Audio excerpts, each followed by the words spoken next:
But where his spirit was strong, his body had so weakened. He had to go.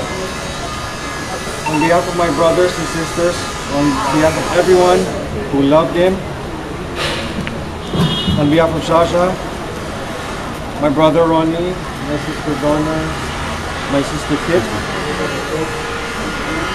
we all thank you from the bottom of our hearts. Pray for his eternal repose, and in his honor, please smile at the person standing next to you. Heaven is a happier place with him there, and for us whom he's left behind, comedy is dead, but long live comedy. Thank you, sir.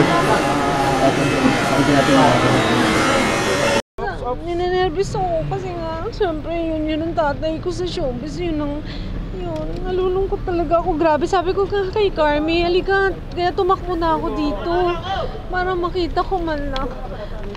Nalulungkot talaga ako, grabe, kasi ina-expect ko kasi kala ko kayang-kaya na nito, Dolphy. Syempre, Mario kasama ko yun kauna-unahang nagbigay sa akin yun ng break yun. Kaya I'm so